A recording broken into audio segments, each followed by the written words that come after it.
Madame Stephanie St. Clair, the so-called Queen of Harlem, greets each day with regal precision and commanding presence, as if the bustling, early morning streets of Sugar Hill belonged entirely to her. On the chilly morning of November 24, 1928, she awakes in her well-appointed apartment at 409 Edgecombe Avenue, fully aware of the city's rhythm. As the people 5 stories below hurry about their day with newspapers tucked under their arms, she begins her morning ritual, unbothered and fully in control, until her tarot cards tell her otherwise.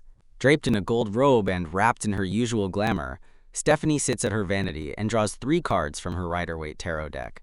The Ten of Swords, with its image of a slain man pierced by blades, warns of a deep betrayal. The Chariot confirms her suspicion that treason is already in motion.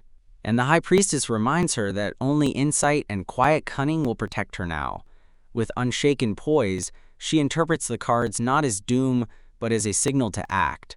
This is not a woman surprised by adversity.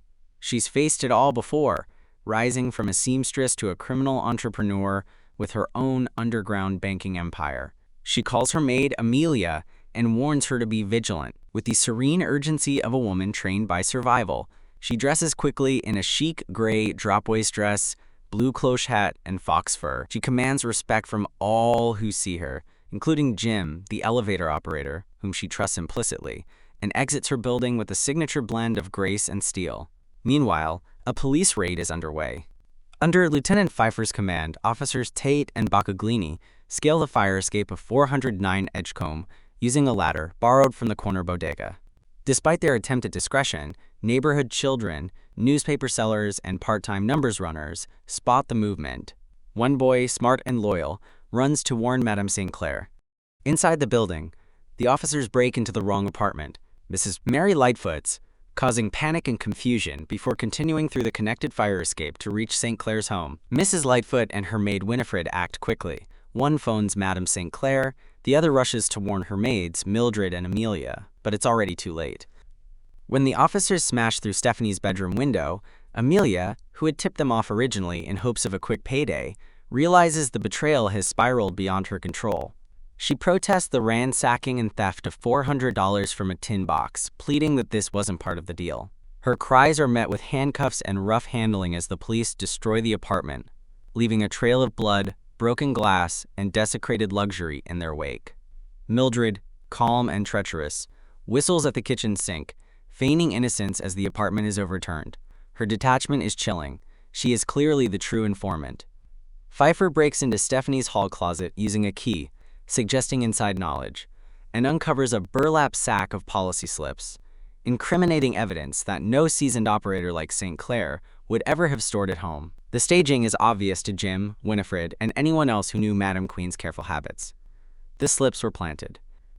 As more officers push through the front door, Jim watches the unlawful invasion unfold, but remains cool-headed. When the officers leave, with Amelia and an unidentified woman in tow, they do so under a cloud of suspicion and public scrutiny. Jim locks the apartment per Stephanie's orders, awaiting her return with a photographer to document the damage. She intends to make a public statement. The damage is not just physical, it is reputational. It is a direct, calculated attempt to undermine her empire and paint her as careless, criminal, and vulnerable. But St. Clair, ever the strategist, is already one step ahead. Before returning home, she smokes a cigarillo, tips the boy who warned her, and calls her lawyer. The moment is no longer a crime scene. It is a media opportunity. This moment is the culmination of a life carefully built from grit, brilliance, and ambition.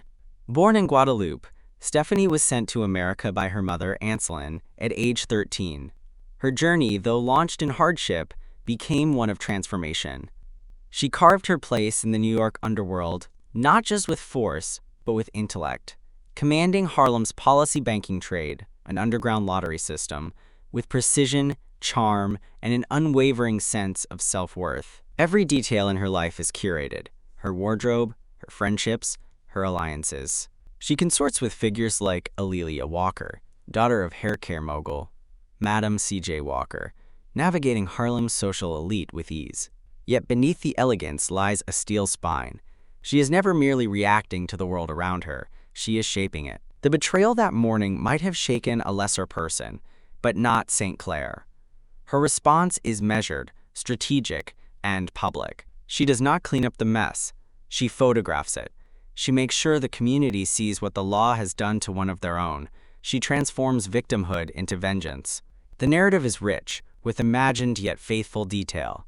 From the clatter of heels on penny tile to the tension between Amelia's regret and Mildred's smugness, each beat is layered in historical context and emotional truth.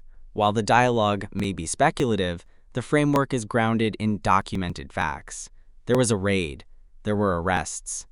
Anne St. Clair, brilliant as ever, did indeed respond with legal action and fierce public resistance. The story of this single morning is more than a heist or an intrusion. It is a portrait of Black womanhood, power, resistance, and survival in the face of systemic oppression. St. Clair is not just a queen in name.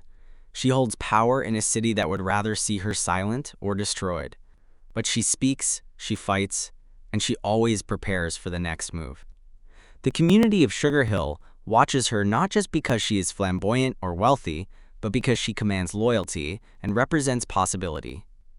In a world built to ignore, exclude, and incarcerate Black brilliance, St. Clair takes up space deliberately, grandly. Whether dressing with opulence or drawing tarot in silence, she remains unwaveringly herself, a leader who reads the signs, calculates risk, and never lets a betrayal go unanswered.